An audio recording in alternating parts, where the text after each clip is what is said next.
Avui som aquí amb la Gabriela Berti, que pels que som de l'Aula de Lesa i els que assisteixen a aquestes conferències no necessita cap presentació, perquè és un autèntic puntal del nostre grup i que ha participat ja en 3, 4 o 5, no recordo bé, quan fins i tot jo encara no hi era, ella ja hi era. Bé, aleshores, tot i així, els que no sou habituals, i també pels altres, doncs us he de fer una petita presentació de 4 ratlles, dites ràpidament. La Gabriela Berti és doctora en filosofia i màster en història de l'art, no, estètica i història de l'art. Teoria i estètica i teoria de l'art, de la UAB. Molt bé, contemporani.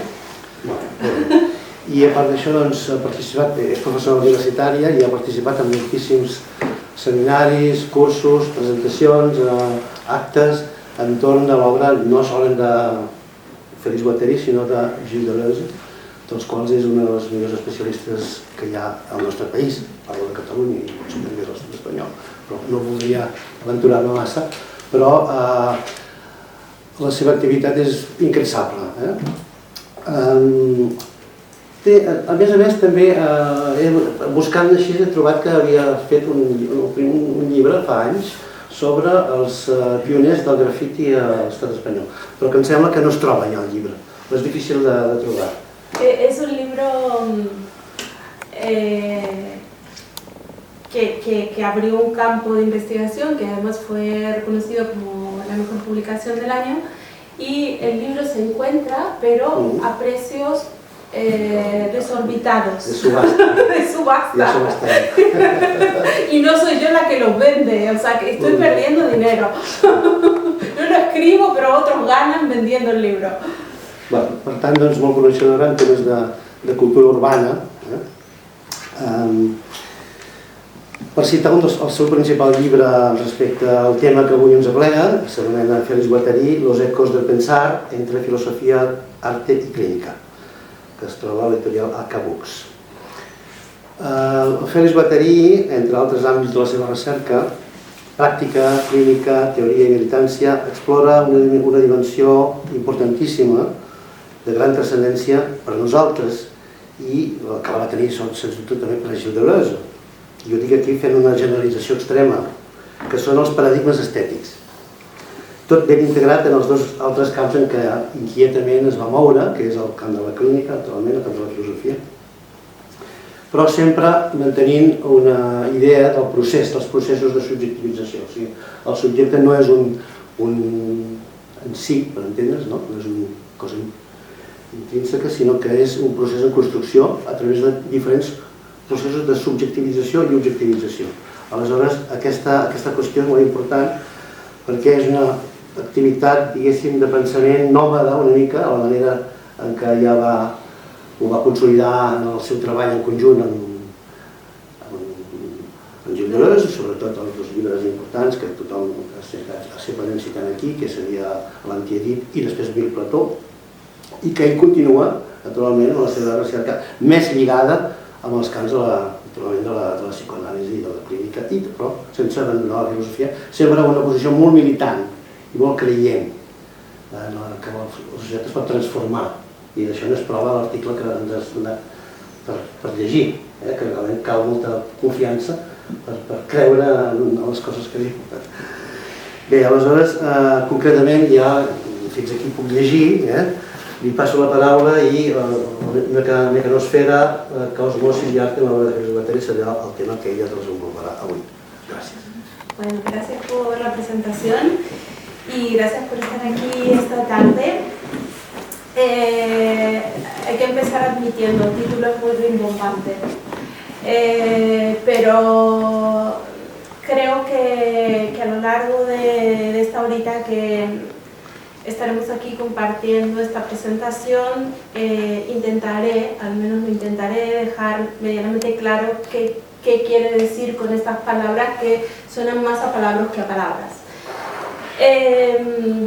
La idea es hacer una presentación de 45 minutos, una horita más o menos, y que luego podamos dialogar, ir charlando sobre algunas de las ideas que voy a poner sobre la mesa, más que explicar o más que desarrollar en profundidad, porque me parece que la obra de Guattari es una obra que es a veces demasiado compleja en cierta medida y que no es suficiente tiempo poder hacerlo en 45 minutos, una hora.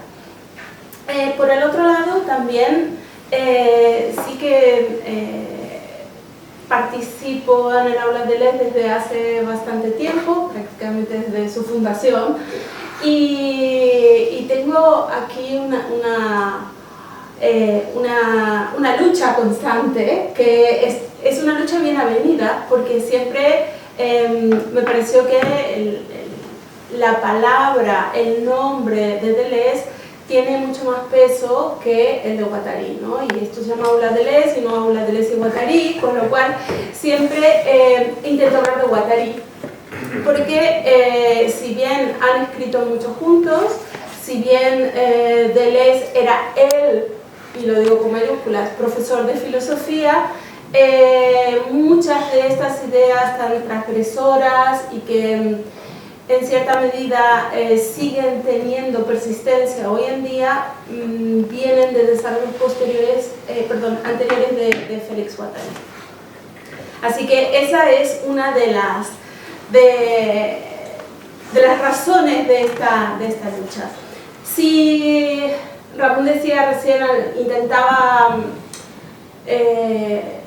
hacer unas pequeñas aportaciones biográficas de quién es Félix Guattari, quién fue Félix Guattari, es difícil de definir. Es una persona, un personaje, un autor, y creo que todos estos términos funcionan a la vez, ¿no? Huidiza, porque cualquier disciplina o cualquier cierre que le queramos dar, tanto a sus textos como a su forma de pensar, inmediatamente se escapan, porque van siempre un paso más allá. Entonces, en ese sentido, a mí me gusta decir que Félix Guattari era un maestro de las transversalidades, ¿no? Y nada más contemporáneo que decir esto, ¿no? En este momento donde las fronteras entre las disciplinas parece que se borran cada vez más y que es necesario pensar de una manera transversal. Él fue un pionero en este sentido, ¿no? Hay quienes lo toman esta forma de escribir de Félix o forma de acercarse al pensamiento transversal, como que le faltaba el foco, ¿no? Le faltaba ese foco que a lo mejor sí que podemos encontrar en la obra de Deleuze, ¿no? O sea, insisto en esto, ¿no? El gran filósofo con mayúsculas. Pero yo creo que esto no es un defecto del pensamiento, más bien es una gran virtud, ¿no? Y es una gran virtud que nos ha dejado libros estupendos, ¿no? Como libros para pensar la transversalidad, libros para pensar el tema de las máquinas, todos los aportes previos relacionados con el Antiedipo, ¿no? Este gran libro de la filosofía, y no lo digo yo porque me guste, sino porque fue un verdadero bestseller. ¿A quién se le ocurre otro bestseller de filosofía? No hay muchos, ¿verdad? No tenemos muchos bestsellers de filosofía.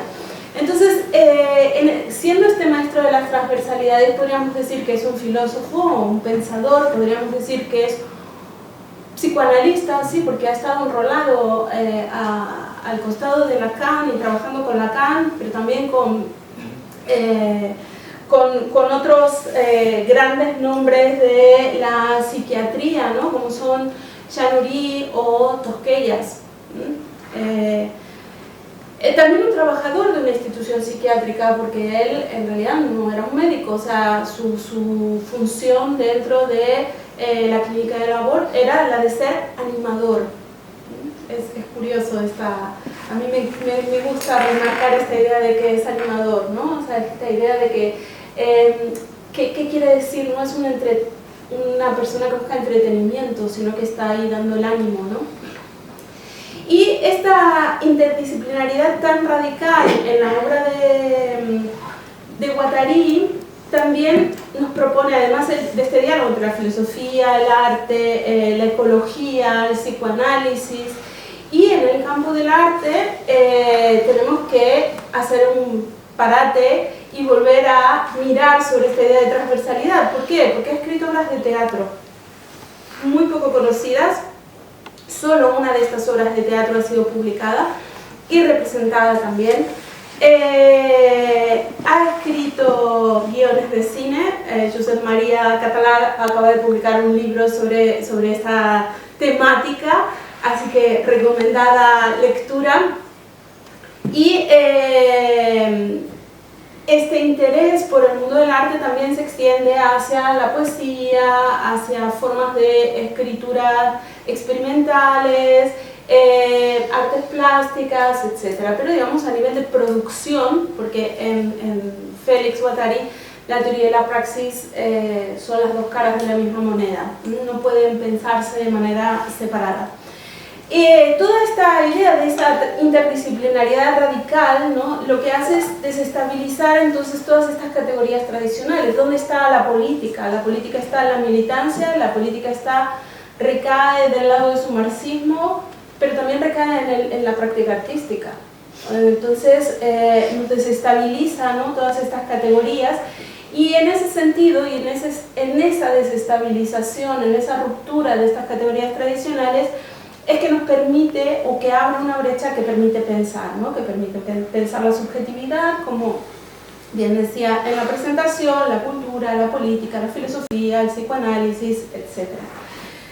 Evidentemente es una de estas grandes figuras del pensamiento contemporáneo, opacadas a lo mejor sí detrás del nombre de Deleuze, pero que creo que poco a poco vamos descubriendo un poquito más. Y adentrándonos un poco más en un pensamiento que a mí lo que me interesa de la obra de Félix es que tiene mucha actualidad, ¿no? O sea, que nos sigue interpelando, que en el momento en que él escribió, el mundo era uno, este mundo está reconfigurado y se sigue reconfigurando constantemente, pero las palabras siguen teniendo eco, ¿no? Por eso también un poco la idea del título del libro, aquel que mencionó Ramón en la presentación, ¿no?, Félix Guattari y los ecos del pensar, ¿no? Esa idea de que siempre hay alguna palabra de Guattari que se repite y que vuelve.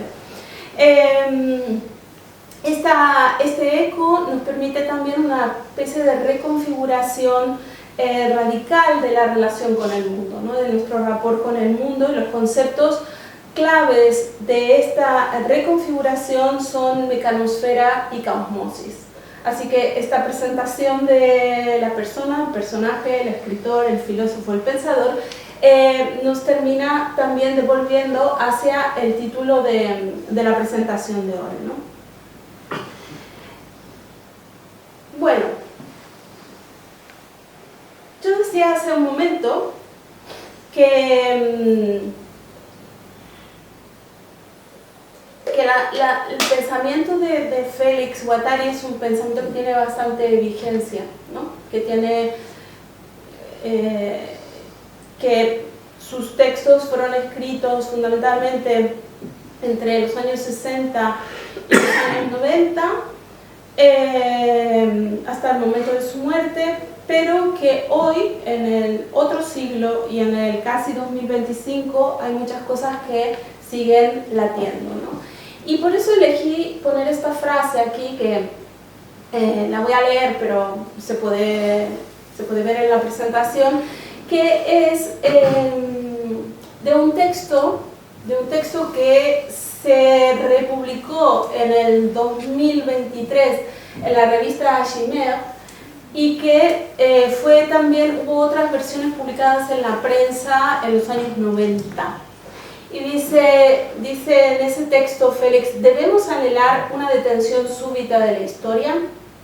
¿Debemos aceptar como una fatalidad el retorno del nacionalismo, al conservadurismo, a la xenofobia, al racismo y al integrismo? ¿Qué notables fracciones de la opinión estén agarradas por tales tentaciones no las vuelven menos ilusorias y peligrosas? Se podrán encontrar salidas a la actual encrucijada planetaria, a la condición de que se forjen nuevas tierras transculturales, transnacionales, transversalistas y universos de valor librados de la fascinación. Creo que no hace falta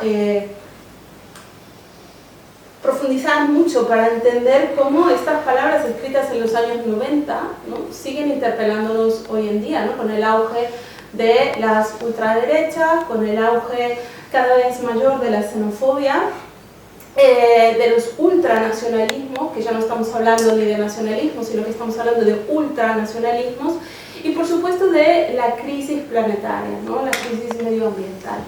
Estos son dos temas fundamentales en la obra de Félix que también atraviesan los conceptos de mecanosfera y de caosmosis, como veremos dentro de un momento.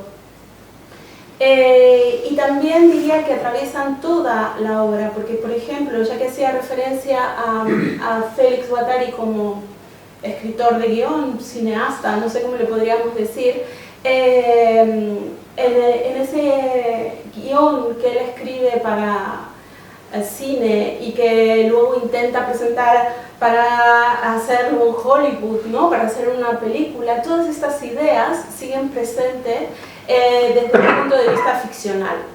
Entonces sí que las podemos ver reflejadas en muchos aspectos de su obra.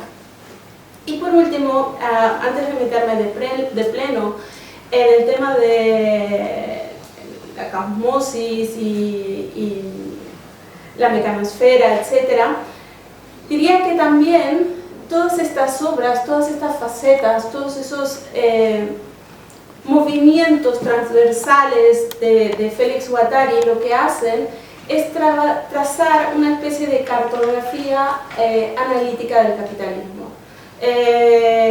Félix fue un militante marxista de izquierdas y esto no era algo que se hacía aparte de la escritura, no era algo que se hacía aparte del arte, aparte de la filosofía, sino que es intrínseco a su obra, con lo cual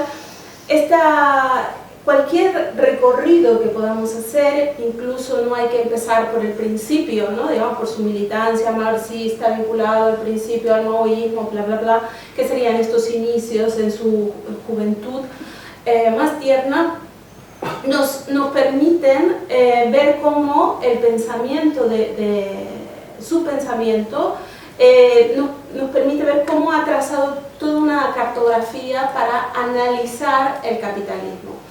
El capitalismo que, como bien saben en la obra que han escrito junto a Deleuze, en varias obras, especialmente el Anteripo, Mil Mesetas, etc., ellos hablaban del capitalismo mundial integrado, ¿no?, que no es el capitalismo al que hacía referencia Marx, sino esta nueva forma del capitalismo, el capitalismo financiero, el capitalismo transnacional, y que hoy le llamamos con otro nombre, que es el nombre de globalización, que en los años 60 no se utilizaba esta palabra, o al menos no en este sentido, con lo cual hay que hacer esta aclaración. Esta cartografía analítica del capitalismo, ¿no?, del capitalismo mundial integrado, hay que ponerle esta coletilla al final, nos permite pensar en un concepto que se entronca directamente con el de caosmosis y con el de mecanosfera, que es el de ontología maquínica, sobre la idea de máquinas, ¿no?, máquinas de guerra, máquinas de subjetividad, máquinas. La palabra máquina aparece en la obra de Félix Guattari desde muy temprano y está muy presente, ¿no? Pero hay que pensar qué tipo de máquina nos está intentando mostrar, ¿no?, o está intentando analizar y está intentando hacer que entre dentro de esta cartografía, ¿no? Y esta idea de ontología maquínica, ¿no?, porque por un lado tenemos la palabra ontología, que me parece que nos remite a una especie de metafísica, ¿no?, y por otro lado tenemos la otra palabra, que es maquínica, que nos remite a la técnica, a la parte máquina, ¿no?, a la parte de configuración de diferentes elementos mecánicos en algún caso, ¿no? Entonces tenemos aquí un primer punto, que sería que la técnica es uno de los principales motores de la producción de la realidad, ¿sí? Estamos hablando siempre en esta cartografía analítica del capitalismo, o sea que para la producción de ontología, producción ontológica del ser, no puede separarse de la técnica, no puede separarse de la idea de máquina, ¿sí? Primer punto potente.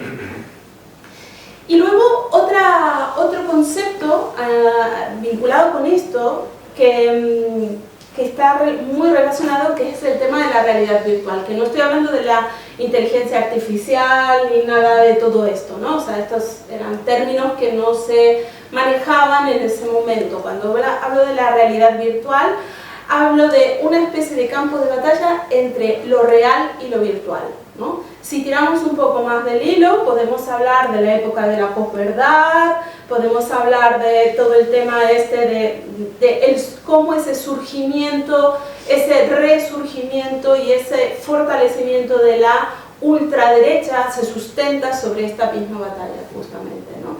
Hoy en día, ¿no? No hace falta que explique mucho más, solamente con que miremos esta noche el informativo vamos a ver que seguro que están hablando de esta misma batalla. Y por otro lado, digamos, esta cartografía también nos invita a pensar en una reconfiguración de los saberes, ¿no? Una reconfiguración de los saberes no solo porque se vuelven transversales, no solo porque es importante esta caída de esas fronteras disciplinarias, sino porque hay que pensar cómo todos los saberes, todas las producciones de saberes tienen una dimensión que es al mismo tiempo ética, que es al mismo tiempo estética y política. Con lo cual esta tríada es absolutamente indisociable, ¿no? En la obra de Félix Guattari. Una forma también de contrarrestar estos efectos del capitalismo es entender de qué manera se entrelazan de forma indisoluble. ¿Vamos más o menos bien? Sí, vamos muy bien. Vamos muy bien. Sí.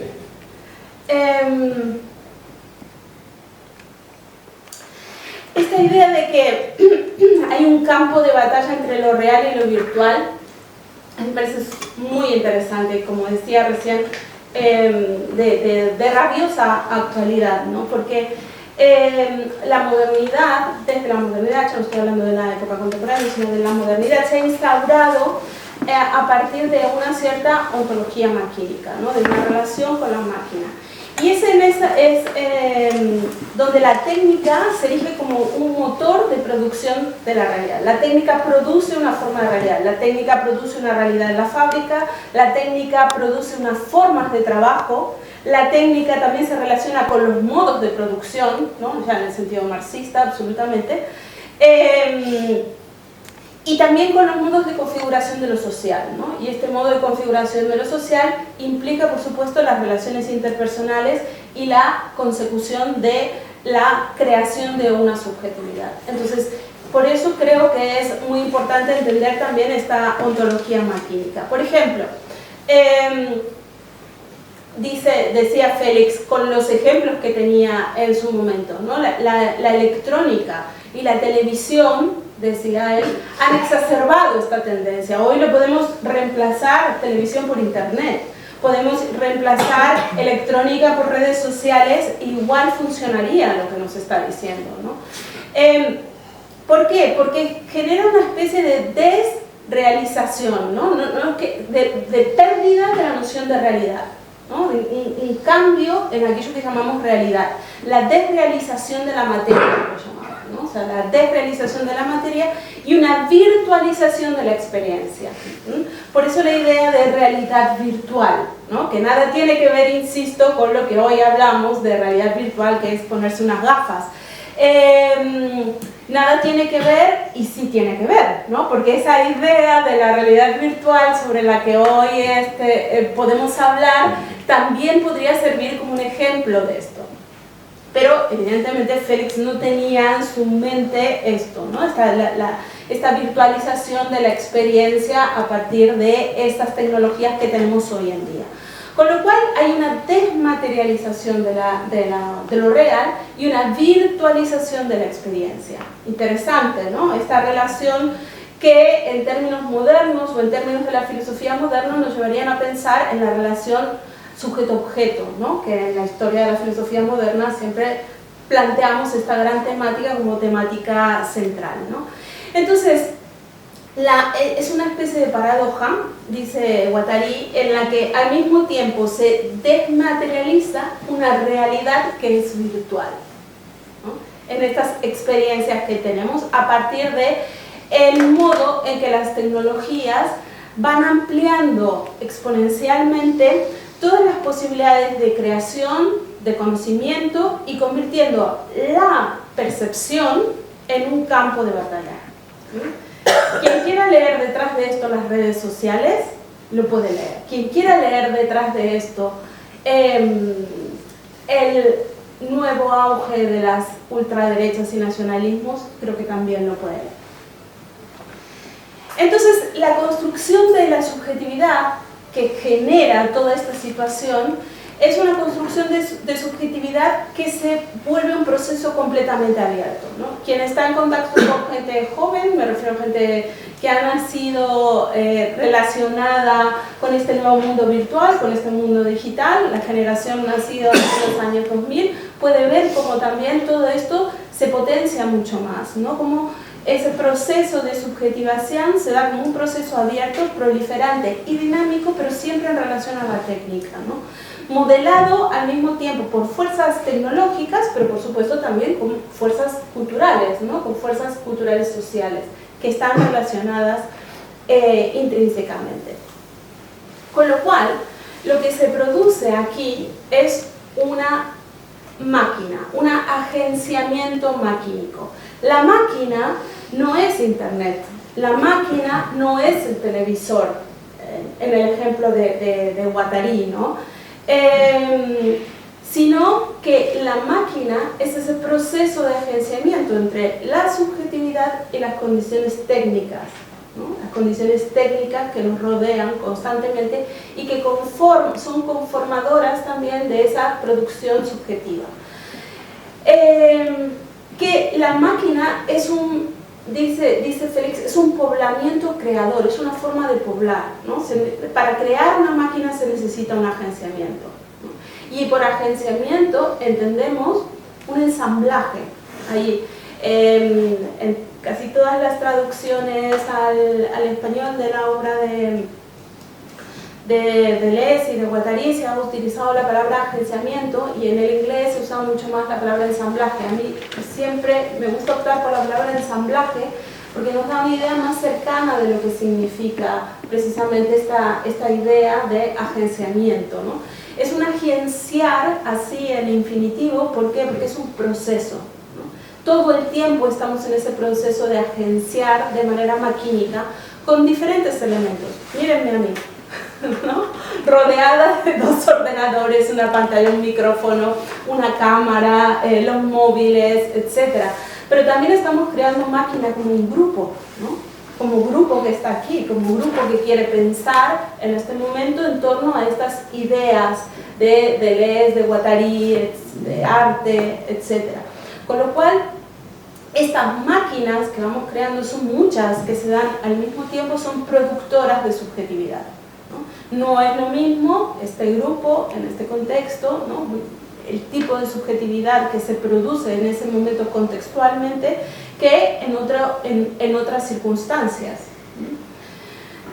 Y por supuesto también el tipo de relación que tenga con las máquinas en sí mismas, ¿sí? No es lo mismo tipo de relación que hay entre el televisor, en la televisión, que puede haber en el campo del arte, con el campo del cine, el campo de la performance, la pintura, etc. La pintura también puede generar una máquina. La escritura es una máquina y genera máquinas. Ahora bien, ¿qué quiere decir esto? Que primero, sabemos que las máquinas no son artefactos tecnológicos en la obra de Guattari y también en la obra que desarrolla junto a Deleuze, sino que son maneras de pensar estas relaciones entre diferentes elementos que van a constituir un sistema a través de un proceso de agenciamiento.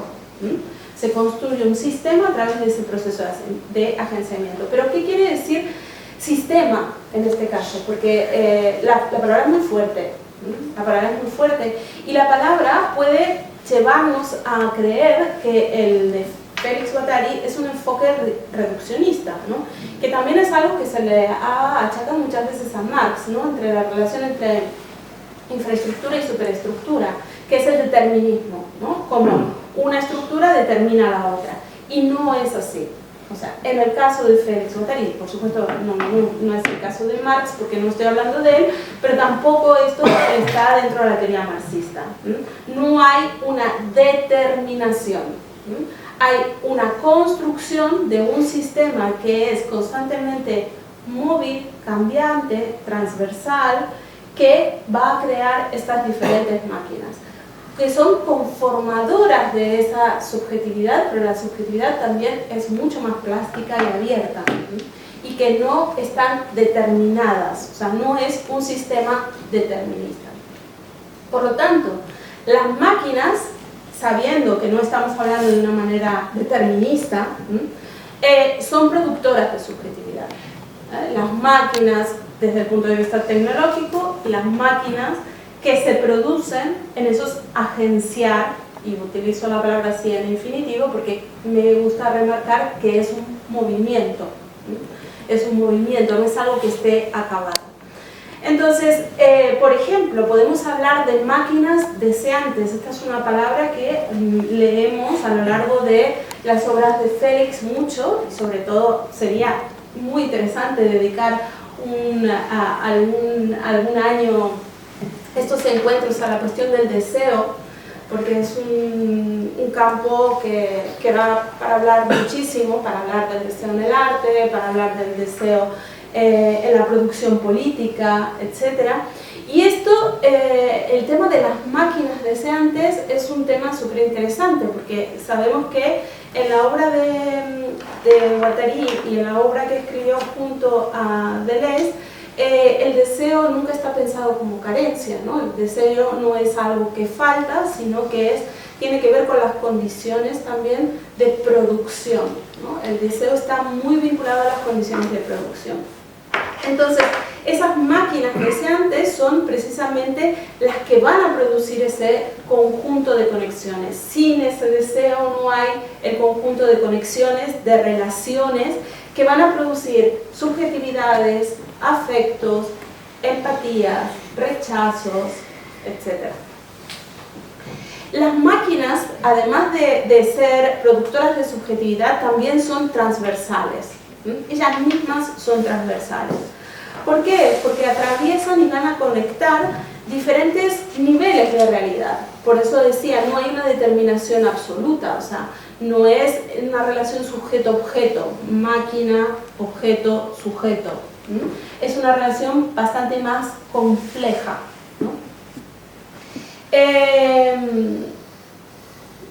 Una cosa que me olvidé decir, que también es importante, que las máquinas deseantes no son una entidad preexistente, tampoco son preexistentes, siempre se dan en ese constante transcurso del devenir, es un constante proceso entre ensamblaje, ¿sí? ¿Recuerdan esa palabra que decía en lugar de agenciamiento? Y desensamblajes, ¿no? Es en ese momento, digamos, en ese movimiento es donde se produce una máquina deseante con elementos heterogéneos, ¿no? Elementos maquínicos, elementos sociales, elementos intersubjetivos, pero también pueden ser elementos naturales.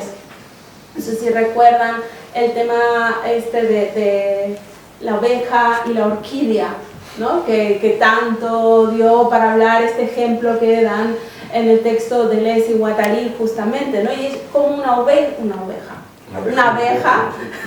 y una orquídea crean una máquina, ¿no? En ese momento, en el momento de la polinización, en el momento en que la abeja entra en la orquídea y se produce una máquina. Con lo cual es interesante también pensar cómo desde la naturaleza hay este pensamiento sobre la idea de máquina, ¿no? En este lenguaje de Guattari, digamos, la máquina es algo que va a conectar, conecta lo psíquico, conecta lo social, conecta lo político, conecta lo natural y conecta lo tecnológico, ¿no?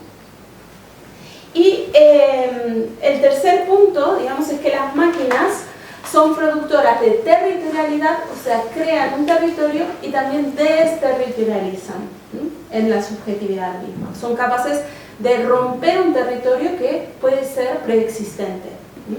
Lo desterritorializan, tienen la capacidad de cambiar. Ese agenciamiento maquínico, maquínico de deseo, maquínico social, etc., puede cambiar también los procesos de subjetividad. Las máquinas crean territorio, ¿no? Es decir, son sistemas de significación y valores, ¿no? En ese momento, en ese territorio, se crea una cierta cantidad de sentidos y unos valores, ¿no?, que van a organizar esa experiencia del mundo, pero también pueden desorganizar una experiencia del mundo, ¿no? Ciertas relaciones, ciertas máquinas desorganizan la subjetividad, ¿no? Pueden desorganizarla. Eso es producir una desterritorialización con este palabra, ¿no?, que es difícil a veces de entender. Es decir, que crean procesos de territorio y de ruptura. Esto es lo que estoy intentando decir. Y ahora vamos al otro palabra, la mecanosfera.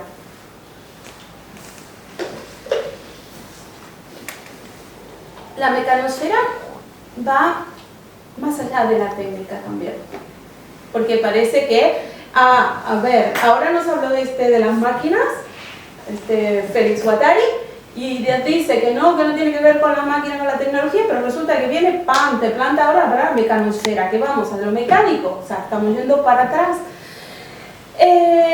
Pues una vez más, la idea de mecanosfera no se reduce ni a las máquinas, ni se reduce a la tecnología, sino que es la palabra que él utiliza para explicar la relación de la creación o la ruptura de un régimen semiótico que es asignificante.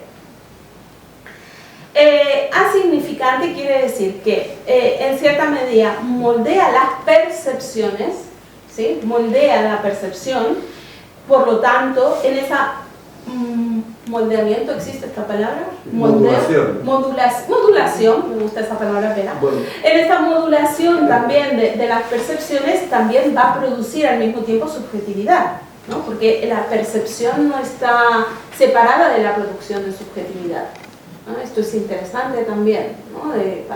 Si lo pensamos desde el punto de vista de las filosofías modernas, por ejemplo, aquí tenemos también una postura bastante fuerte, ¿no?, de parte de Félix Guattari.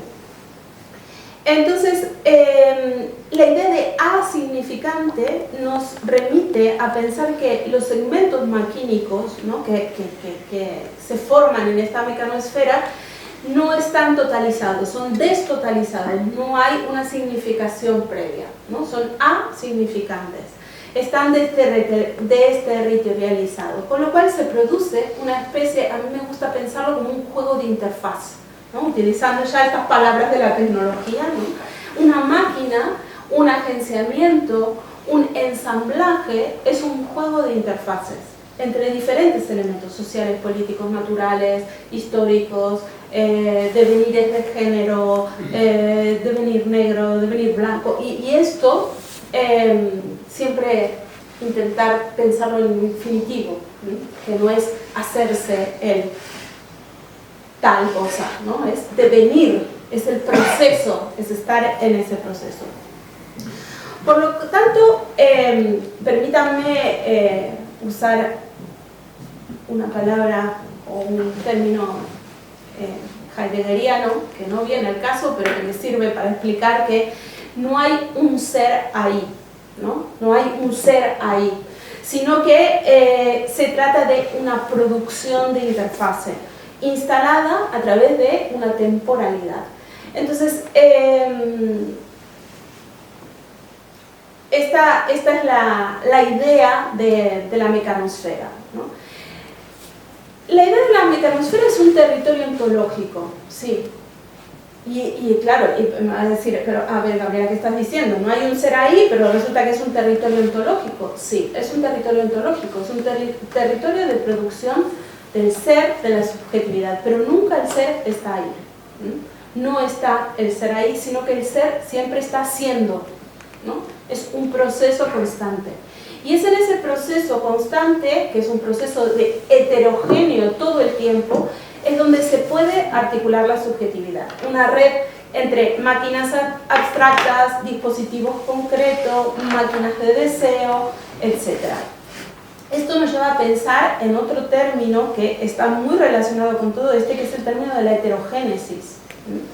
La heterogénesis es la que produce esa subjetividad, es la que produce máquinas. Las máquinas también son máquinas heterogenéticas. Y piensen en la palabra génesis, ¿no? Génesis es producción, ¿no? Es origen, tiene que ver con el origen. Y este origen es un origen diverso, heterogénesis. No hay nunca un solo origen. No es una máquina de deseo que produce el comportamiento de fulano de tal forma, ¿sí? No es que Pedro se comporta de esta manera por esta máquina de deseo. Es mucho más complejo. Siempre estos procesos maquínicos son heterogenéticos. Es en esta acción, interacción, digamos, heterogenéticos, donde se ve cómo esta mecanosfera, ¿no?, que produce este contexto en el que funcionan las máquinas, nunca es lineal, nunca es causalista, nunca es determinista, etc. Es un proceso dinámico. Yo no sé ni qué máquina estoy tocando. ¿Voy mal de tiempo? No, te quedan 10 minutos para terminar la obra. Vale. O sea... Igual puedo seguir un poco más, 5 minutos más. Sí, 5 minutos más. Vale. Hay un texto que es este que mencioné al principio, ¿no? Esta cita que mencioné al principio, que es el texto que pasé en francés, porque es el texto de la revista Chimère, pero luego encontré que estaba traducido al catalán y lo quise descargar y no pude, pero si alguien a lo mejor busca un poquito en internet, a lo mejor tiene la misma suerte y lo encuentra también en catalán. ¿Tú sabes que lo traduzco o no? Ah, vale. Y en esta... Yo no, seguro. Tú no, vale. En esta idea de mecanosfera hay que introducir también mecanosfera, tenemos máquina, tenemos heterogénesis. Entonces si van haciendo más o menos el mapa de este trazado que estoy intentando mostrar, aparece otra idea que es un texto fabuloso, poco leído y poco retomado, que debería ser retomado mucho más, que es el texto de las 3 ecologías de Félix Guattari. Digo porque la vigencia de ese texto es rabiosa. O sea, hoy la palabra ecología la estamos mencionando cada 5 minutos, pero seguimos siempre haciendo referencia a cuestiones que son totalmente absurdas y no a las cuestiones más globales que requieren el análisis de un tema tan importante. Y voy a leer, dice: la humanidad y la biosfera están ligados. El porvenir de la una y de la otra es igualmente tributario de la mecanosfera que los envuelve. O sea, esta mecanosfera, en idea de máquina, ¿se acuerdan? No es máquina humano, máquina tecnología, sino que también está relacionado con la naturaleza, ¿no? La biosfera. Es decir, que no podemos esperar recomponer una tierra humanamente habitable. Fíjense, texto de los 90, pensar en la recomposición de una tierra humanamente habitable, 2025. Seguimos hablando de este tema y estamos en una situación aún peor, ¿sí?, que en los 90. No hace falta que explique demasiado, Podemos poner algunos ejemplos, Dana, vale, esto, el otro, la situación dramática.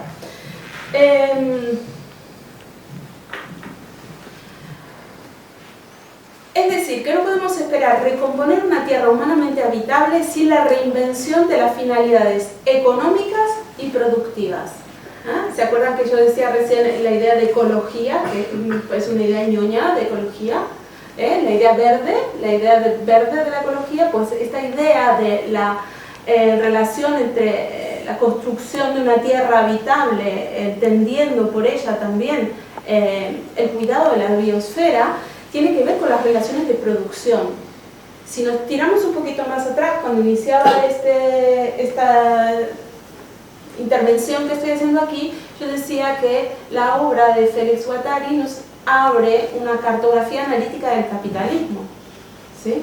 Y esta cartografía analítica del capitalismo la vemos aquí. O sea, no podemos entender este proceso que se está dando actualmente a nivel de la mecanosfera que estamos produciendo como humanidad, sin entender también las relaciones económicas y las relaciones productivas. Creo que remarcar que era un pensador marxista sobra, porque está muy evidente. Pero también, y aquí interesante, de los agenciamientos urbanos.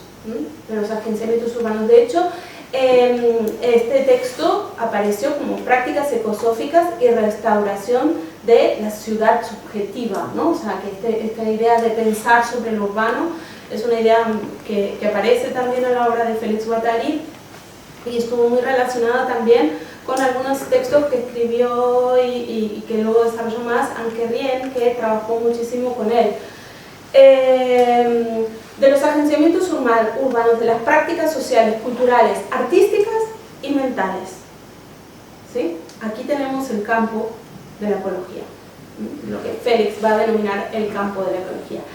La máquina infernal de crecimiento económico, ciegamente cuantitativo, sin cuidarse de las incidencias humanas y ecológicas y colocando bajo la égida exclusiva de la economía del provecho del neoliberalismo, debe dejar lugar a un nuevo tipo de desarrollo cualitativo, rehabilitando la singularidad y la complejidad de los objetos del deseo humano.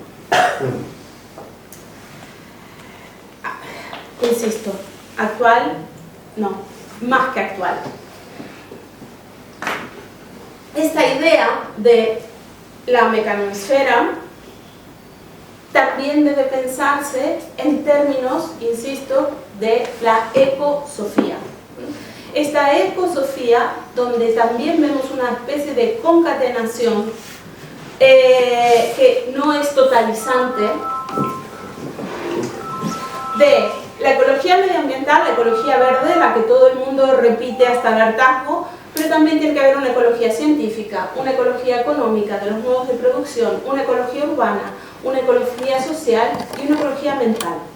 En las tres ecologías, estas son las tres esferas, ¿no?, que dice, que analiza Guattari en ese texto: la medioambiental, que es la que siempre conocemos, la social y la mental, ¿sí? Pero que todas ellas aparecen mezcladas entre sí, porque no podemos pensar en la ecología mental si no hablamos de los modos de producción y qué tipo de subjetividad genera los modos de producción actual, ¿no?, dentro del capitalismo mundial integrado, dentro de la globalización, dentro del capitalismo financiero, etc.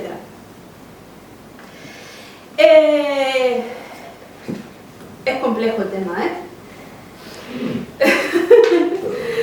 Esta idea de ecosofía también hay que pensarla en relación a este concepto del caos cosmos, de la caosmosis.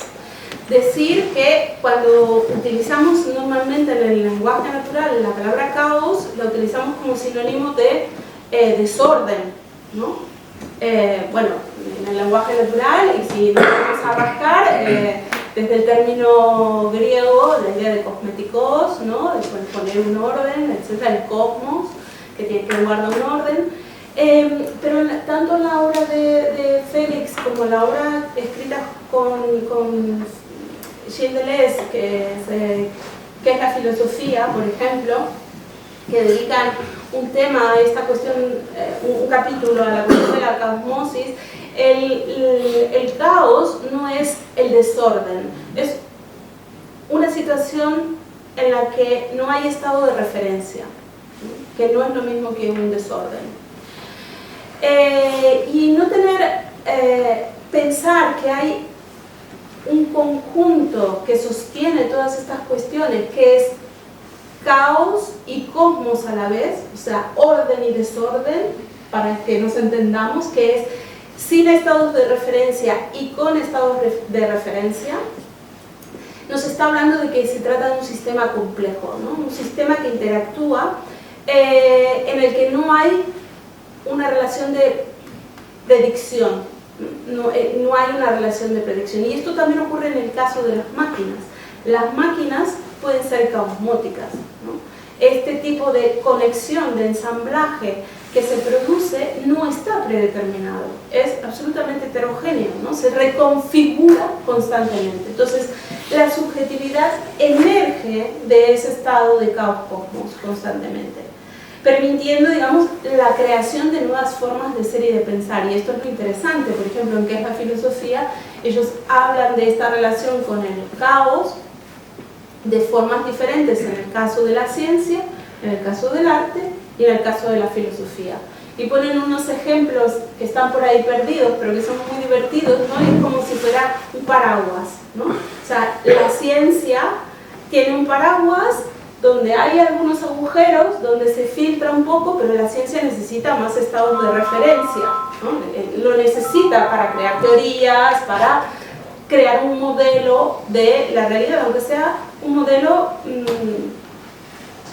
que no dure por siempre, pero sí que lo necesita. En el caso del arte, por ejemplo, es como cuando viene mucho viento y al paraguas se le vuela la tela, ¿no? Y te quedas con las varillas, sería algo así, ¿no? Es como que se ha perdido esa tela que protege, ¿no? Y hay más permeabilidad, ¿no? De esta relación de flujo constante. Y en el caso de la filosofía, por ejemplo, la filosofía necesita crear estos personajes conceptuales, con lo que en cierta medida va creando un cosmos, ¿no? Y hay una relación constante en ese estado de referencia caótico y el cosmos, ¿no? Esa cierta orden. Entonces, es el caos-cosmos, la caosmosis es fundamental para ser, porque produce subjetividad, y para crear, que también es otro tipo de máquina, ¿no? Una máquina creativa. Y es fundamental, y es aquí donde entra el arte, ¿no? El arte, justamente. La caosmosis no es exclusiva de la psique, ¿no? de nuestra psicología como para crear una subjetividad, sino que se extiende a distintos campos, ¿no? Al campo de las ciencias, de las artes, de la filosofía, del análisis, de la ecología, con lo cual desafía entonces nuevamente esta noción tradicional de sujeto-objeto. Promueve una ontología que es abierta, que es pluralista, y también habla de una relación constante de producción de subjetividad, ¿no? Es precisamente ese estado caosmótico que es como si la palabra fuera fácil, yo me invento otra arriba de ella, donde se produce esa subjetividad, ¿no? Con lo cual es necesario siempre entender esa producción de subjetividad, de esa relación con la naturaleza, etc., desde la complejidad de esas relaciones. Y insisto, dentro de esto también entran las fuerzas de producción, por ejemplo, la naturaleza. El capitalismo extractivista no solamente es un capitalismo extractivista con nuestras propias vidas, que nos extrae, nos exprime las vidas para la mayor producción, también lo hace con la naturaleza. Decir, por ejemplo, contárselo a los brasileños y lo que pasa en el Amazonas. ¿Cómo se manifiesta este estado caosmótico, ¿no? Que, como decía, no es determinista, que va más allá de esas estructuras fijas y de esas identidades estables? Y esto también, por un lado, permite la creación artística, pero por el otro lado, en esa cartografía del capitalismo, es precisamente lo que le da su poder. Con lo cual aquí hay una paradoja muy interesante, ¿no? Precisamente porque ni esas identidades ni esas estructuras son fijas. O sea, ¿dónde está el centro del poder del capitalismo? Es precisamente, su fuerza está en la fluidez, ¿no? Y precisamente, si hablamos del capitalismo financiero, ¿no? ¿Dónde está? ¿Está en Wall Street? No, está en la fluidez de lo que significa las finanzas, ¿no? En el ámbito social, por supuesto, esta caumosis se puede revertir en un campo de fuerzas sociales, ¿no? Que pueden también producir cambios a nivel global y a nivel de las relaciones políticas, de las relaciones intersubjetivas. Y siempre requiere de esta construcción y reconstrucción de las subjetividades. En el caso del arte, hablando de esta creación de máquinas, podríamos caer en un... ¿Esto significa que tengo que acabar? ¿No? Es la máquina que me dice, acaba ya. 5 minutos, ¿no? Vale, sí, son los que tengo más o menos para acabar. La subjetividad, decía, que podemos pensar, vale, el arte como una forma de producción dentro de este sistema caumótico, produce subjetividad, ¿no? Produce subjetividad en el momento de la creación, pero también en el momento de la recepción, ¿no? O sea, claramente, o sea, hay quien se para frente a una película, mira una película, se para frente a una escultura, una pintura, una performance, una fotografía, etc., ¿no? Hay una producción de subjetividad determinada, hay una cierta máquina que se pone en acción en ese momento a través de un proceso de ensamblaje. Pero esa subjetividad no es un dato natural, ¿no? Tampoco lo es un dato natural para la idea de autoría, ¿sí? Sino como es algo, como decía recién, que se reinventa, que se está produciendo constantemente. Por lo tanto, esa producción constante puede impactar directamente en la producción de subjetividad, pero al mismo tiempo impacta también en la producción de las máquinas sociales, porque están siempre entrecruzadas. No hay que caer en la fantasía de creer que lo tenemos completamente aislado, ¿no? Este es el campo de la creación, ¿no? El campo de la genialidad, el campo del genio, la idea del genio que produce y tal. No, no, no. Todo esto está constantemente entrelazado. Entonces, lo interesante también, que esto lo vemos en la obra de ¿Qué es la filosofía?, escrita junto a Deleuze, es que el arte no tiene el monopolio de la creación. La filosofía también puede ser creativa. La filosofía es creativa, de hecho necesita crear para hacer filosofía, sino es reproducción de ideas, conceptos, y esto es algo que les inquietaba mucho, ¿no? O sea, ¿qué quiere decir ser creativo en filosofía? ¿Qué quiere decir tener un concepto? Pues es algo que se produce rara vez, ¿no? Tener un concepto filosófico, ¿no? Muy rara vez. Muy difícil. Y el arte, lo interesante y lo que le interesa a Félix del arte es que precisamente lo que tiene es esta potencia de llevar su capacidad mutante, ¿no? Esa plasticidad, la idea de plasticidad, la idea de cambio a un extremo, ¿no? Y transformarlo en una capacidad de invención. Inventa coordenadas, inventa personajes, que lo miro a Pera porque es escritor, que inventa personajes, ¿no? Inventa paisajes, inventa imágenes, ensambla diferentes elementos, ¿no? Y esto es lo que también llevó a Félix a pensar en el campo del arte, ¿no? En este campo del arte, cómo es capaz de crear unas máquinas subjetivadoras de deseo, de cambio. No siempre el arte hace esto, no vamos a creernos de que el arte, por ser creativo, hace siempre estas cosas, ¿no? Pero sí que tiene tiene una capacidad de engendrar que es una capacidad de engendrar que se acerca siempre a esa idea de lo nuevo, ¿no? A la idea, se acerca en este sentido un poquito más al caos, ¿no? Al caos, al poder hacer cosas sin tener esos estados de referencia. Y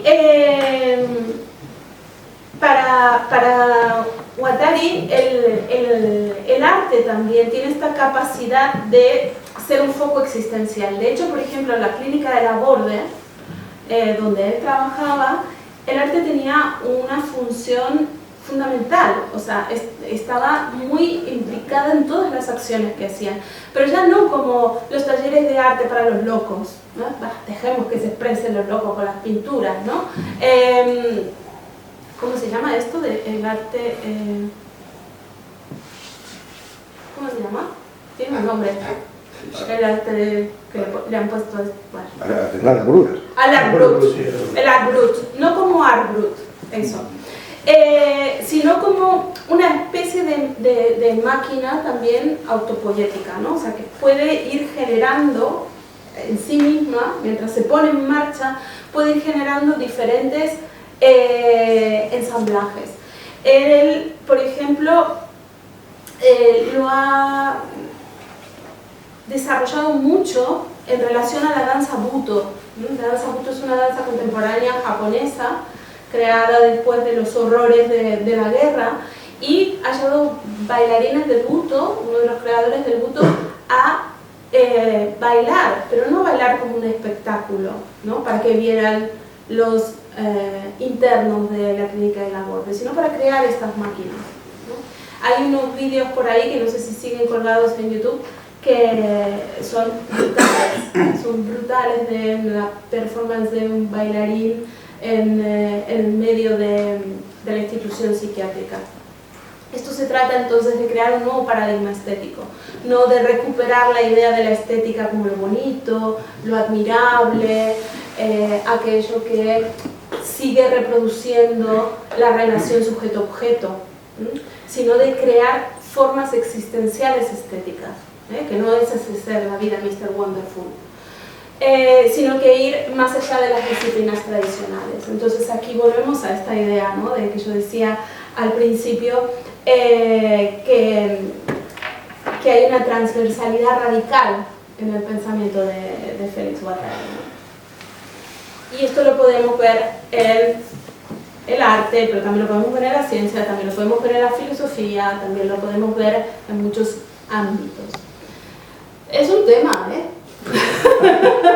es un tema, da para hablar aquí, o al menos, pero ahora podemos charlarlo.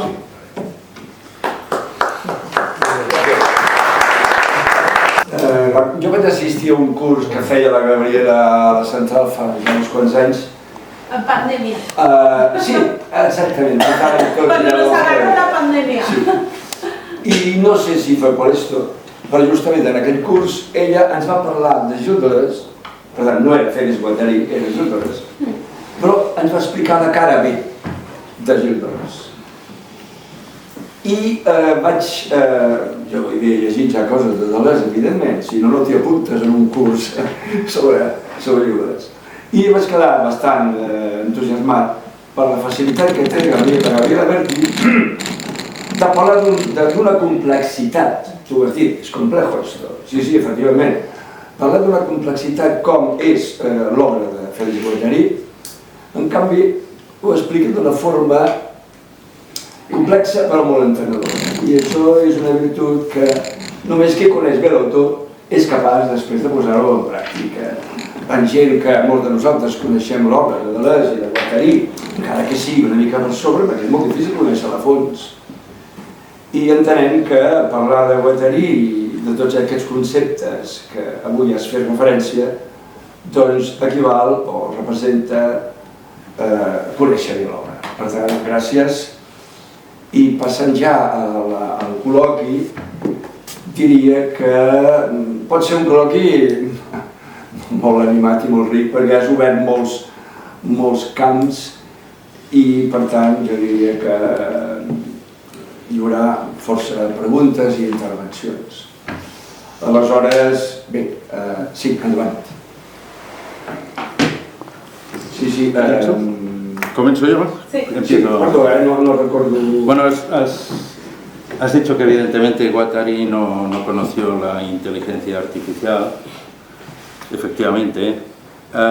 Yo creo que se puede hablar, utilizando un poco una frase famosa de Benjamin, se podría describir, digamos, el fin de la realidad en la época de la reproductibilidad técnica de la percepción. Y los dos autores que me parecen que se han de llevar el mérito de ser los primeros en verlo son, por un lado, el historiador americano Daniel Boorstin, que escribió ya en los años 50 un libro que se llamó La imagen o la fabricación del falso acontecimiento, y recordó que lo que veían los americanos en la televisión era simplemente un evento sintético, fabricado. Y después hay otro autor que es Gunther Anders, que yo creo que son más o menos de la misma época. Evidentemente después vino Baudrillard hablando de la era de los simulacros, pero creo que estos dos autores son los que deberían constarles el mérito de este proceso, porque está claro que la inteligencia artificial, el hecho de que podemos pedir quiero una foto de esta manera y la tengamos, es eso. Sí, yo en realidad estaba hablando de la realidad virtual, más que de la inteligencia artificial. Decía que podría ser un ejemplo. Y sí, claramente, Benjamin también, como bien decías, ha pensado, ha tenido esta experiencia a través de las nuevas imágenes, que eran especialmente el tema de la fotografía, y luego llegó el cine. Aunque creo que en el caso de Félix Guattari, no en ningún caso yo quería decir que es el primero en decirlo, y creo que tampoco importa que lo dijo primero, quién lo dijo segundo, no es una competencia a ver quién dijo primero las cosas, sino cómo las pensó. Las referencias son otras, ¿no? De hecho, hablábamos antes que Félix Guattari hizo un guión de cine, y ese guión de cine en realidad era una obra de ciencia ficción, ¿no? Con una especie de, lo que sería una especie de inteligencia artificial, ¿no? Que podríamos llamarlo una especie de inteligencia, que piensa José María, ¿una inteligencia artificial o no? No, artificial exactamente no. No, porque tiene una... Pero poshumana sí. Poshumana, está bien, mejor decirle poshumana más que artificial. Que tiene una interacción con la creación de una subjetividad, que ella misma se transforma en esa relación con una persona humana. Entonces, sus referentes creo que son otros, ¿no? Son otros, y él pone esta idea en un contexto que es más amplio, ¿no? Que son los modos de producción también. Y yo insisto con esto, o sea, eso es algo que a mí me parece muy importante de mantener, ¿no? Estos modos de producción que también tienen que ver con las relaciones que mantenemos con la naturaleza, con el arte, con la percepción, con la producción creativa, con la producción material, ¿no? del mundo del trabajo, etc. A veure si hi ha algú que s'anima... Sí, endavant, Narcís. Sí, no, hi ha dos conceptes que m'agradaria que poguéssim insertar dintre d'aquest bloc que hem parlat, no? Un seria el concepte de singularitat i l'altre seria el concepte d'autopoiesis. Com podríem juntar això amb els altres conceptes? Siempre preguntas difíciles, ¿escuchas o qué? El concepto de singularidad no lo veo. ¿Sabes? O sea, no lo veo en la obra de Félix Guattari. Pero él habla de singularidad. Yo creo que no, tendría que revisar, pero yo creo que no. ¿No será la famosa individuación aristotélica? Sí, ¿no? la subjetividad no es una producción de singularidad, para nada. La subjetividad nunca es una producción de singularidad. No hay un interés en la producción de la subjetividad como producción del individuo, de la individualidad, ¿no? Entonces es una palabra que ahora que me la dices me chirría si la tengo que pensar desde el punto de vista guattariano. Sí que la podría pensar en otros autores, pero no aquí. O sea que la autopoiesis no es esa producción de la subjetividad, ¿no? La autopoiesis en la máquina, siempre. La autopoiesis no es la autopoiesis subjetiva, siempre es en la máquina, ¿no? En esa idea de interfaz, ¿no? Que usaba yo hace un momento. D'acord. Josep Maria. A mi m'ha interessat, potser perquè són uns termes als que estic més habituat, tot el que fa referència a l'ecologia. Això que tu parles de la, o que parlava Guattari, de l'ecosofia, no? Esclar, tu has dit una cosa que m'ha fet gràcia, va dir, no, això ho en parlava Guattari als anys 80, no? I encara estem igual, no? Però és que resulta que d'aquest tema es parlava als anys 60, i els primers que van parlar d'aquesta qüestió, o almenys que es van plantejar el tema, van ser un grup de grans empresaris que fan l'informe del Club de Roma. Vull dir que la consciència de que tenim un problema es produeix ja a nivells empresarials inclús a finals dels 73, em sembla. L'informe del Club de Roma crec que és 73. Sí. No, vull dir que estem en la mateixa situació. Aleshores, el que em crida l'atenció, podríem dir, i potser tu ens ho podries aclarir, és Guattari, com a psicoanalista, filòsof, quina descripció fa del per què no estem reaccionant? És a dir, quins són els elements dins de la psicologia humana que fan que ens resistim a actuar davant d'aquesta situació. I aquest, evidentment, és el problema, no? Perquè la detecció ja està feta. Que és un problema complex, no cal que ens ho digui ell, que efectivament afecta el medi ambient, afecta els sistemes de producció, els sistemes de consum, els sistemes de creació socials, etc. És evident, això ja està detectat. El que falta és entendre per què no reaccionar, per què no som capaços de reaccionar davant d'això. Bueno, yo no podría responderte a esta pregunta y yo creo que tampoco Félix Guattari lo habría hecho. Pero sí que hay que pensar, sí que hay que pensar que no es un problema medioambiental, que no es un problema de por qué no tomamos cartas en el asunto, por qué la gente no recicla más, por qué no consumimos menos plástico, ¿no? Como estas medidas idiotas que se toman, ¿no? Sacamos las bolsas de plástico, pero claro, te los cobro y seguimos con las mismas bolsas de plástico, pero de pago. Llamarle a los contenedores para separar la basura como lugares de reciclaje, cuando sabemos que eso es separar la basura, ¿no? Todo este tipo de términos idiotas que nos dan la sensación de que estamos más comprometidos hoy que antes con la causa verde. Yo creo que la respuesta tiene que ver precisamente con lo que decía al principio, es una cartografía analítica del capitalismo. O sea, la lucha es contra el capitalismo, no es una lucha, solo una lucha verde. Es una lucha contra el capitalismo, porque es intrínseco a las formas de producción capitalista el extractivismo.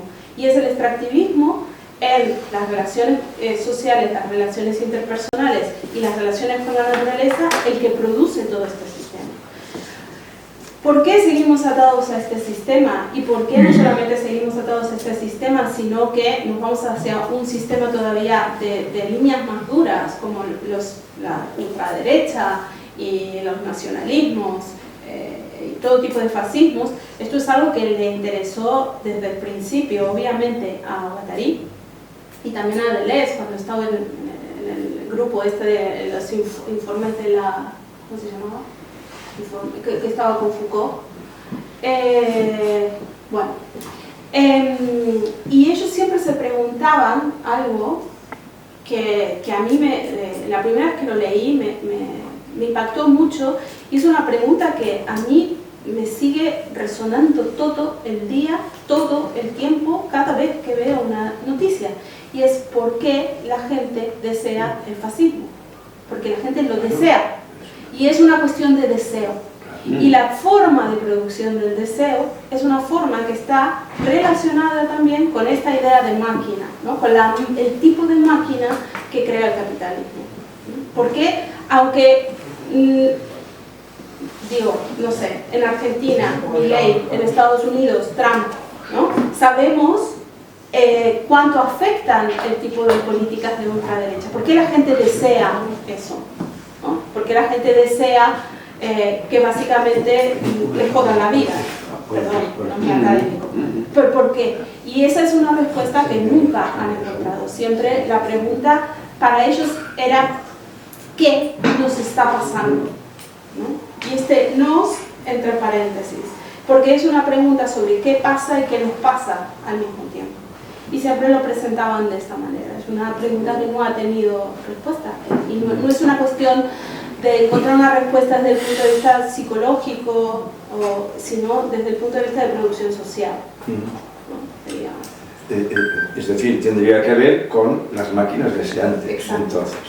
Y de qué manera el socios genera, el sistema genera catexis, a través de las cuales se apodera del deseo.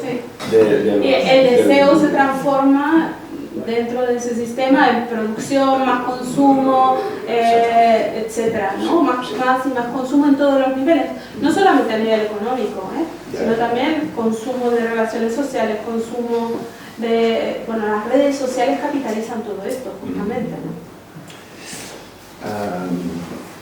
Sí. Yo no estoy para nada de acuerdo con lo que has dicho, pero no quiero monopolizar, y entonces me gustaría después decir por qué no estoy de acuerdo, pero vale. Este señor no quería... No hace falta que estemos de acuerdo. Podemos vivir en el desacuerdo también. Bueno, jo una cosa molt puntual. En el cas del xaman, a mi m'interessaria saber com podem aplicar aquests conceptes d'Enguadrell, per exemple, en el cas del xamanisme. Tu imagines el xaman que va d'una realitat a una altra, que pren l'ayahuasca, o no ha de ser xaman, tampoc tu prens ayahuasca, tu veus una altra, tu vius, experiencies una altra realitat. Es podria parlar en aquest cas, per exemple, de virtualització de l'experiència, en aquest pas de la meva realitat del dia a la realitat de la nit, mitjançant productes com l'ayahuasca o altres tipus, o ayahuasca el mateix, o altres tipus de coses d'aquestes. Me vas a disculpar, pero es algo en lo cual no tengo ningún tipo de posicionamiento, porque no sé ni de qué se trata prácticamente. Pero sí que es verdad que hace unos años leí una tesis de doctorado para hacer de tribunal que era sobre Deleuze y el chamanismo y algo así.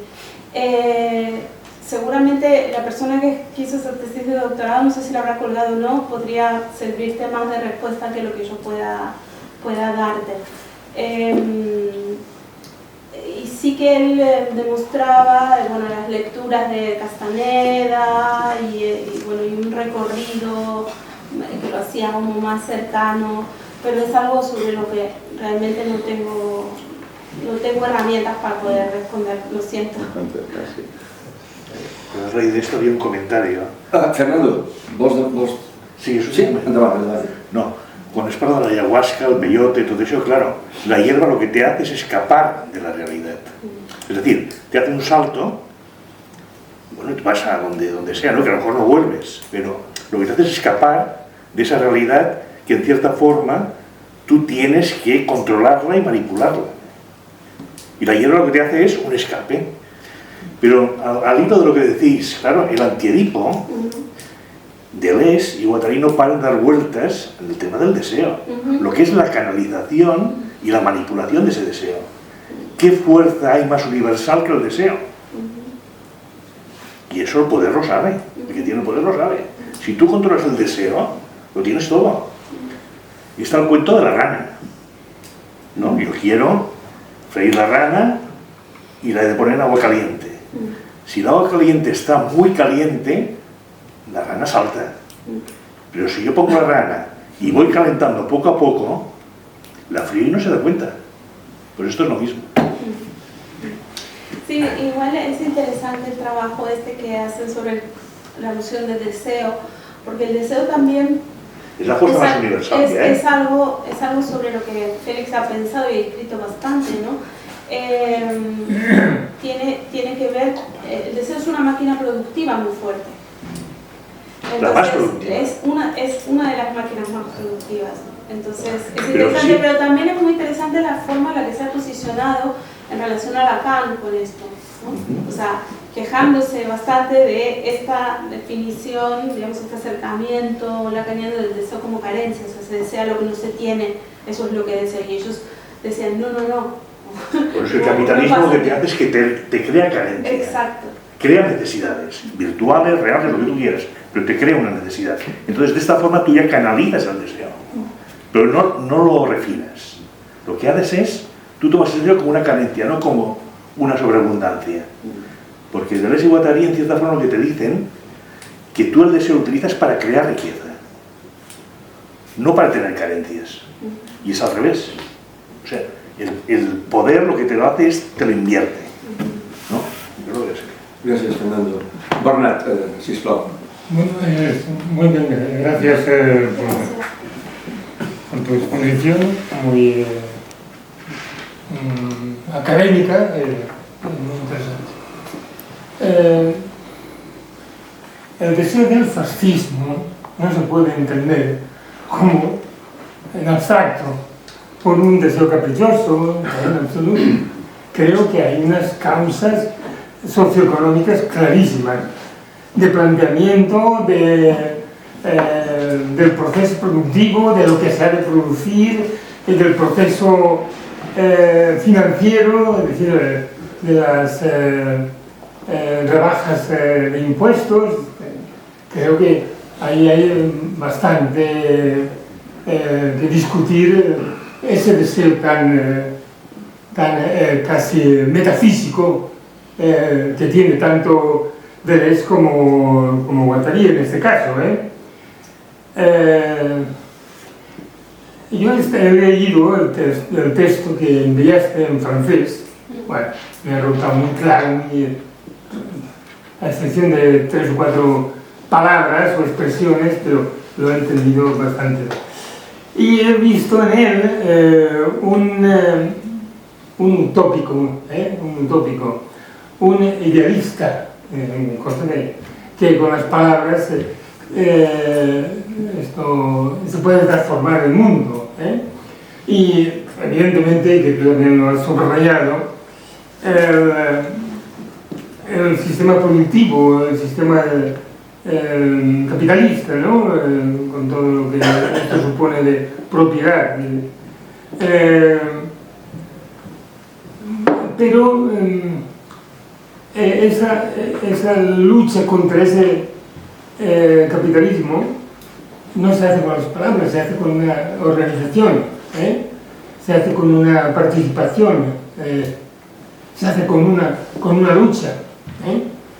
En el tiempo en que él escribe, hasta el 2000, que es el 2003, que es ¿no? Ese tiempo aún hay una esperanza, hay un planteamiento universal, un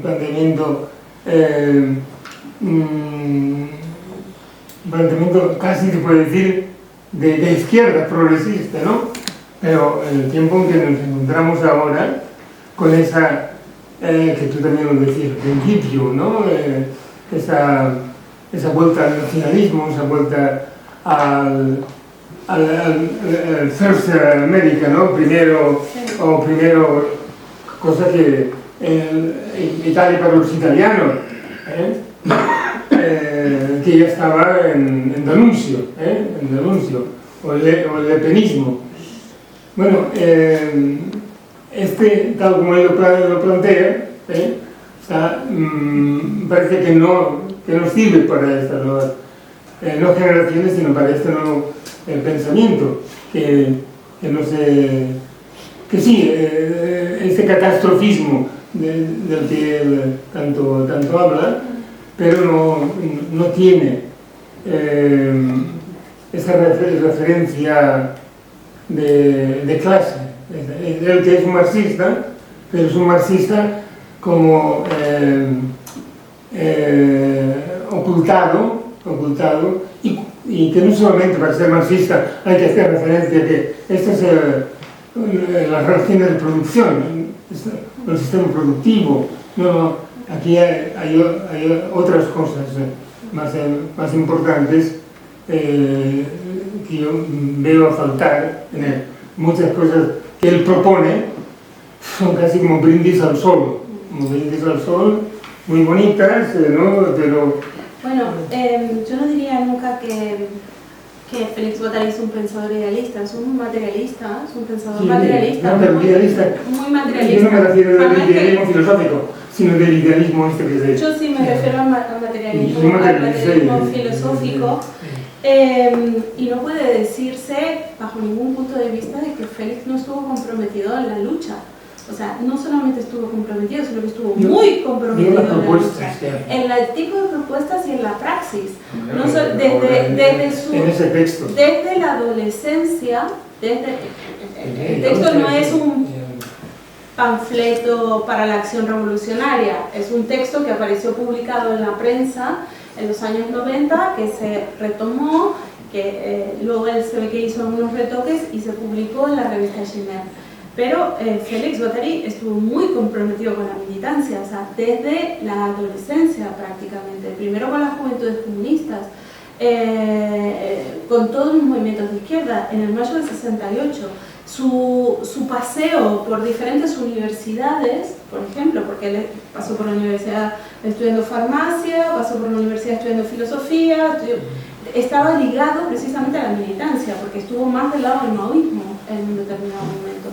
Y por supuesto, luego en los años 80 y 90, toda la relación que tuvo con Brasil, con América Latina, con Lula da Silva, la relación bastante estrecha con él, no solamente pensar que era lo que estaba pasando en el nacimiento de algunos movimientos de izquierda, sino de una nueva izquierda, sino directamente implicado.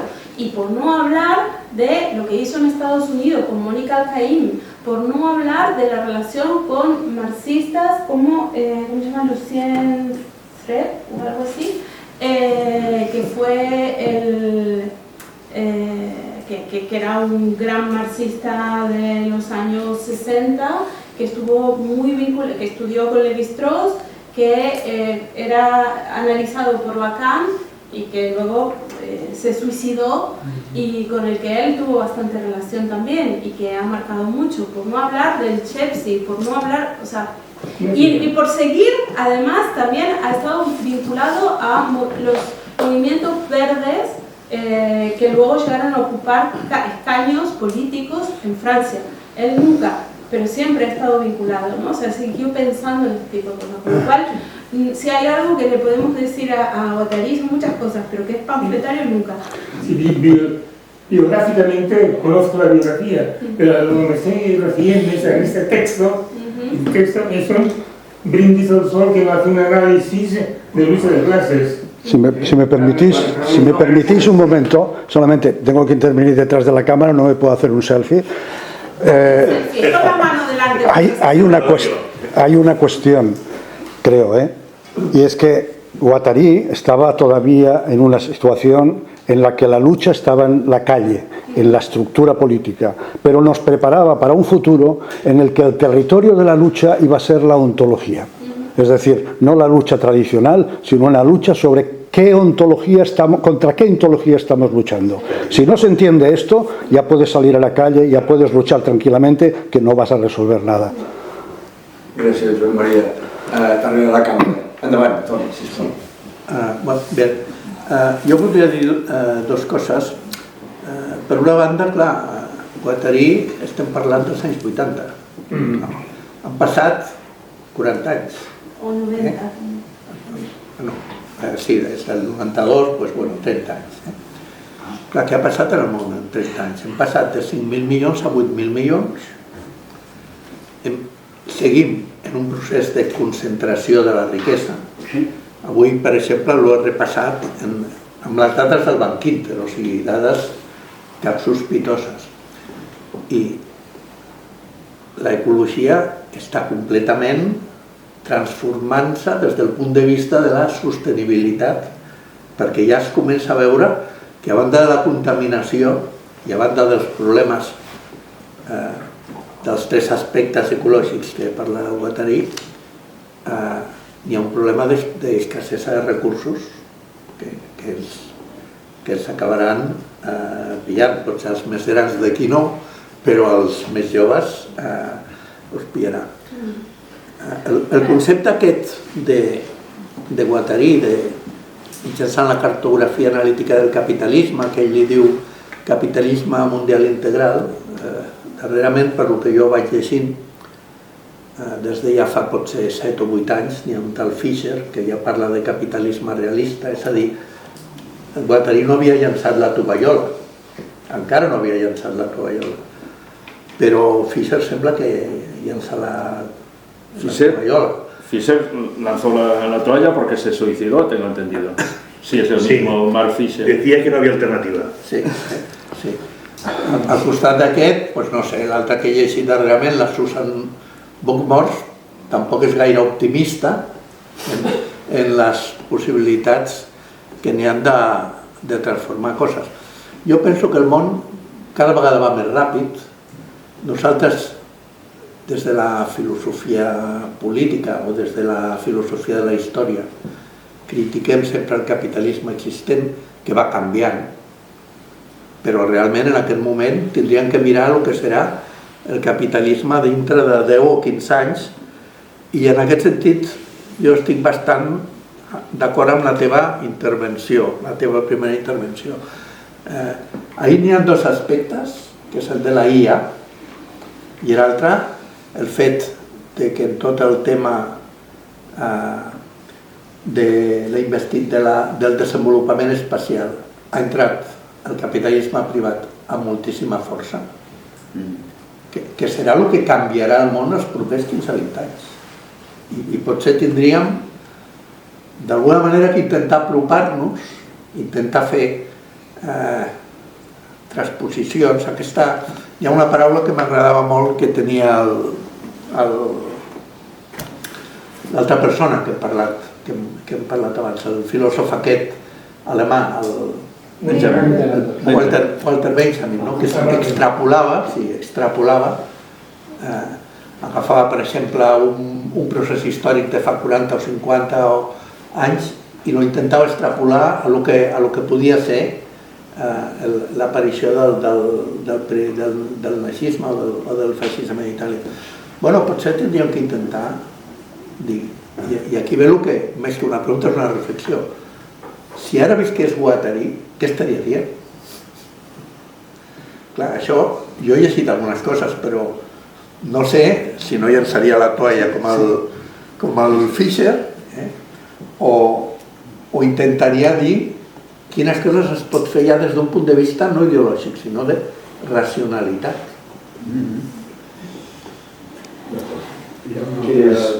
Sí, una más y acabamos. ¿Sí? Bueno, precisamente yo creo que sería el mejor momento para recordar que el señor Simondon creó una utopía tecnológica e intentó contrarrestar el concepto, digamos, la visión que Heidegger había desarrollado de la técnica, como la idea de utilizar a la naturaleza como un simple almacén para sacar productos. Y a esa visión a Simondon le molestó mucho e intentó determinar precisamente la esencia de la técnica en la capacidad que tenía la imaginación humana, digamos, para imaginar y prever unas virtuales mejores organizaciones entre los diversos elementos que quedaban integrados en un conjunto técnico. Perdón, es que yo hace años, digamos, estudié un poco a Simondon. Y simplemente eso. Para él realmente confiaba en la técnica, propuso pues la introducción, se preocupó por la reforma de la enseñanza y tenía esta visión que es realmente positiva de la técnica. Pero antes has dicho una cosa que yo no estaba de acuerdo y ahora yo lo voy a manifestar. Bueno, respecto a la naturaleza, a mí me gustaría decir que es un sujeto que no habla. Y como es un sujeto que no habla, entonces pueden aparecer los intérpretes diciendo ay, que está mala, ay, que nos la vamos a cargar, etcétera, etcétera, pero ya entramos en una cuestión de interpretación. Bien, respecto a la cuestión del triunfo de la ultraderecha, yo simplemente creo que en una democracia el que es doctor en filosofía política, su voto vale 1, y el que es un ignorante absoluto, su voto vale 1, pero el compromiso de la democracia es que todos colaboramos en la elección de los que se supone son los mejores gobernantes. Si desde una perspectiva de izquierda se ve que triunfa la ultraderecha, lo que hay que hacer es ponerse a hacer autocrítica y decir, pero ¿qué coño estamos haciendo? En cualquier caso, si uno vive en una democracia liberal, si no le gusta lo que ha elegido el pueblo, tiene la garantía de que al cabo de 4 años se podrán cambiar, hay unos derechos individuales reconocidos por la Constitución y entonces a pechugar con la estupidez del pueblo, ¿no? Pero, no sé, me siento incómodo cuando se desprecia al ser humano que acude a votar y se dice que simplemente que no tiene criterio, el pobre se lo ha engañado, y esto es yo creo que es un engreimiento típico de un intelectual que yo no quiero tener, me siento incómodo así. Pero ¿quieres decir algo? Sí, bueno, gracias por tu opinión. Esto no lo dijo en ningún caso Félix Guattari. Él estaba hablando del fascismo y el fascismo no tiene nada que ver con la democracia, es precisamente la cara opuesta a la democracia. Y en este surgimiento de los nacionalismos está relacionado con el fascismo, con lo cual no se está hablando de negar ni de menospreciar a alguien que quiera votar a la derecha, sino del auge del fascismo y de los nacionalismos, que esto sí que es algo claramente dicho por él. Creo que no hay disenso. Sí, ja. Bé, no sé si hi hauria alguna pregunta més. Y un comentario. Sí, Fernando. Porque se ha hablado de la percepción, y has citado unos autores americanos. Burstyn y Gunther Anders. Sí, pero claro, yo ya me iría un poco más atrás a los egipcios, ¿no? Porque ellos ya sabían la importancia de lo que era la percepción. Si no, fijaros vosotros en la importancia que le daban en sus dibujos y en sus pinturas el hecho de percibir. Claro, entonces hay que preguntar a uno, cuando mira, ¿qué ve, no? ¿Qué es lo que está percibiendo? Pero entonces ya, más cercano a nosotros, yo me iría a Kant. Porque Kant está diciendo siempre que cuando uno mira, no ve la cosa en sí. Uno mira tal como es uno. Su modo de ser, aquí entraría Heidegger, te diría, según tu modo de ser, verás de una manera o de otra. Por lo tanto, cuanto más te refines, mejor verás. Y entonces, claro, habéis citado a los americanos, pero a mí un autor que me gusta mucho es Richard Rorty. Los pragmáticos, ¿no? Porque los pragmáticos llegan a una conclusión, ¿no? Y ahora, actualmente, en el mundo que estamos moviéndonos, está clarísimo, ¿no? Cuando uno habla, ¿qué es lo que le hace decir lo que dice? El por qué lo dice. ¿Qué intención tiene? ¿Qué intención tiene? ¿Qué refinamiento de conocimiento tiene? El por qué hace eso ahora, en ese momento. ¿Por qué? Porque siempre hay intereses. Siempre hay intereses. Bien. ¿Quieres decir algo, Fernando? Dar las gracias por las preguntas, por la atención. y espero que nos veamos más adelante para seguir hablando sobre estos temas y seguir pensando sobre estos temas. Por cierto, Hernán va a hablar de Simondon, ¿verdad? Bueno, creo que habla exactamente del libro que está incorporado en la bibliografía que tenemos todos. Ese es el tema de su intervención. Sí. Bueno, Gabriela, antes de que tú te despidas, permite que seamos nosotros quien te despidamos. Vale, pues con me un siento fuerte aplauso.